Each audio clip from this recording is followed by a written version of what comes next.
Let's put some pole lights up. We did not have the anchors to put in this concrete when we set it, so we went the epoxy route. That is us pre-drilling the holes and then put these anchors in 10 inches deep.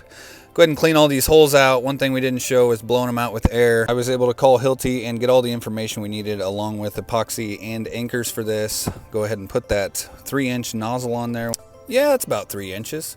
Once you get that epoxy set and your holes all cleaned out, just go ahead and fill up the holes. As you'll see, I kind of overfilled these a little bit. That's okay. You can either grind off that epoxy or just leave it in place and leave it sit. We did last about 48 hours with that. Now it's time to get these poles ready and get them set. As you'll see, pulling on it really hard. Yeah, it's good to go. To get these set, you'll want to go ahead and put all these nuts on. What we did was just put them all the way down to the lowest epoxy that we could.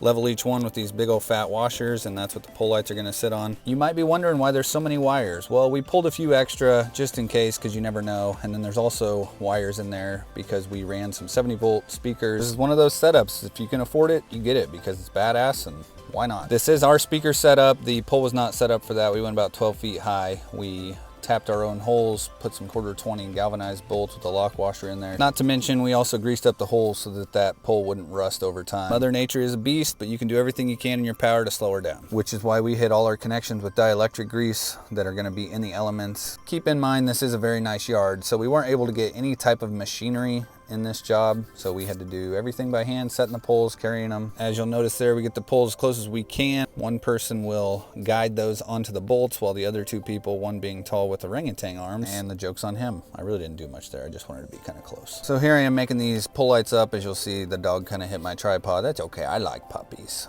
I did hit each pole with a ground rod. We also pulled a grounding conductor through each pole as well. As you'll notice, the speaker wires and electric wires are in the same pole. There's really no way around that, but being 70 volt and separating them in each conduit, we shouldn't have any issues. My low volt guys are gonna scream at me for using wire nuts, but with dielectric, I haven't had any issues, so suck it, boys. In the real world, you mess up sometimes. We didn't come in at a great location, but that's okay. We pushed that liquid tight to the LBs, and we are coming out of this receptacle. It's the only one on the circuit. The pole lights are 150 watts each, so that adds up to 5 amps on the total circuit, and the Lutron casetas are actually rated for 5 amps, so we put a contactor in that J-box down there and then just put a Pico switch by the door. As you'll notice, that conduit goes up to that shelf. That's where the controller and the amp is going to sit for the speakers. And what are you doing?